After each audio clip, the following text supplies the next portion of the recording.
Some guests coming in right now. It's the Kulaways. Hi, guys. How are you? Good. How are you doing today? Good. You've got sunglasses on indoors. What are you doing over there? Is it that? It's kind of bright in here, isn't it? It kind of helps me see a little. Yeah, for sure. But you do wear them obviously for a very special reason. Say why. What do you have, Mackenzie? Epilepsy. Mm-hmm. And so this does affect your eyesight, correct? Yeah. Yeah. And so what? How much can you see exactly? Can you see anything or not? She could see. It's just sometimes the bright light interferes with. Right. We can turn them down if that would help. Actually, would you like us to turn them down a little bit? I'm okay. For sure, we could do that. And you look fantastic with your frozen stuff. You were showing me you have the full gear, your pants on there. Is that your favorite? Yeah. Yeah. How old are you, Mackenzie? I'm 12. Mm-hmm. And Mom, how long have we known about the epilepsy, and how tough is it to help out what she's undergoing? She's had epilepsy since she was 4, mm-hmm. and she's had some good years and bad years. We're in a really bad stretch right now. Mm-hmm. This October we were carving pumpkins, something safe, something families do every day. Sure. Not so much at my house. And I cracked my tooth. You did? How'd that happen? She had a drop seizure at the kitchen table, and and that she was having fun all night long, mm-hmm. and that kind of did her in for the rest of the day. She got pretty down. Mm-hmm. Well, I've got some teeth problems too. I have to go to the dentist and get that fixed. So hopefully you'll. I already got my tooth fixed anyway before you. Well, you speak great, so it obviously doesn't affect you there. And you guys are hoping for the medical marijuana bill to go through, right? Yes, we are. We've been working pretty hard at trying to. We got it to pass both houses of our state Senate and Assembly, and we're just waiting on the governor. Hopefully. Do they know about your story particularly? Yes, they do. We've rounded, we've met with lots of senators, lots of Assembly people, but the governor just he won't budge. Yeah.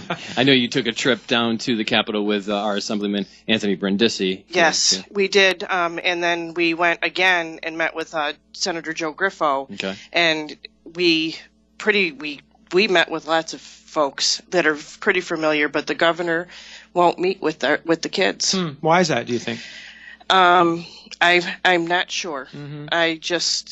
It's very disheartening because she could probably benefit from it. Sure. There are some tests going on where it's shown to be effective in these cases. Do you have some studies that Yes, we can't really study it because of the federal guidelines. Right. We're looking at the Stanley brothers who have the Charlotte's Web in Colorado. I've been following that. They've seen great promise. One of her little doozy friends, the type of epilepsy she has been seizure-free for 3 years. And where is that friend? Colorado. In that state where it is legal, of course. Yes, it is. Yeah. And as you mentioned, this is passed through our bodies of legislature, and we're waiting on this. And by January, we're supposed to have something in place. And I know it's looking tough. And the push now is to really, by the end of the week, try to get the governor to sign this bill so we know what we're looking at the beginning of the year. Correct. I think what this is trying to do is to get him to budge, like Georgia did, to bring in product from out of state. His concern is because it's against federal guidelines. I'm looking at this would help so many people. And if other states can do it, why can't we do it? And just quickly in the news this morning, I'm seeing that there is a giant grow operation that's taking place in Queens. And the idea is to say that, maybe we are coming to fruition and that this bill will be signed hopefully soon enough. I'm hoping, because as of upstate growers, I've heard that they don't even have the seeds yet.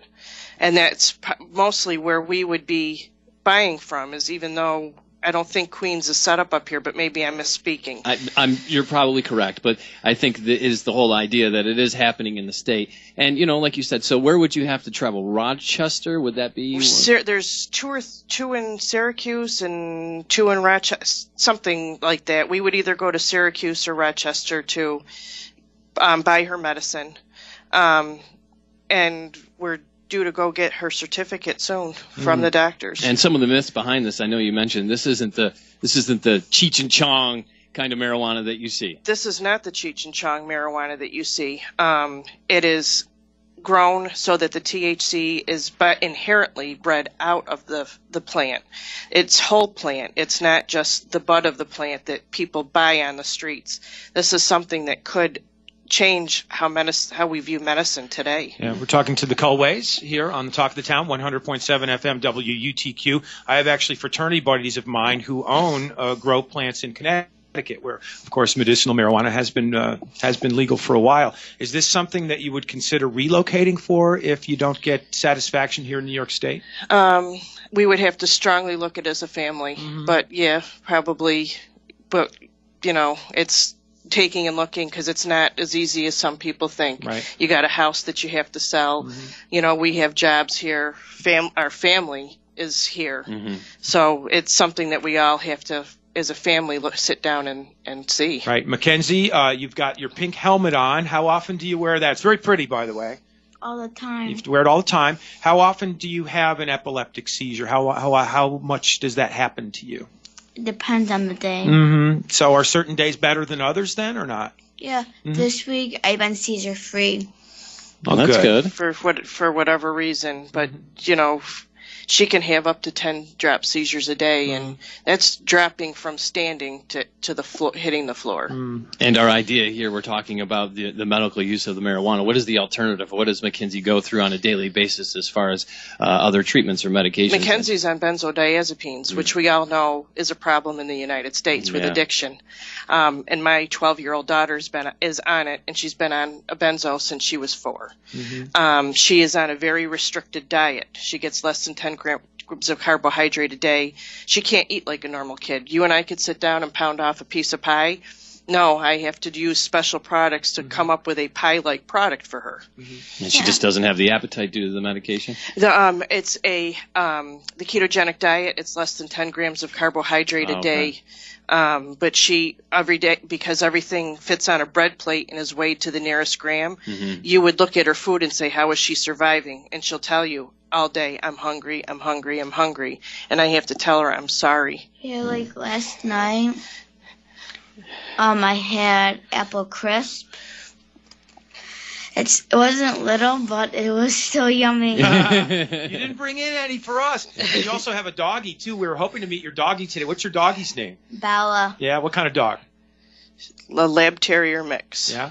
We have a dog named Bella in our house, too. We have a chocolate lab named Bella and her sister Nikki, too. So maybe we can have them meet sometime. Maybe I think you better watch out so you don't eat her. Well, not that kind of chocolate lab. my dog Lulu, she's a big fat dog, and she might eat your apple crisp if you leave it sitting around too long. We actually finished it last night. Did you? Good girl. Well, best of luck with the fight moving forward, guys, and please keep us up to date on what's going on. Sure will. Great. Thank you for having us. It's Yeah, the it's nice meeting Kulaways you. on the Talk of the Town. Thanks for having us. You are welcome, and you know what? We'll put this interview up on our website later on, and with some photographs, you can kind of read all about yourselves and listen back to the interview, okay? Okay.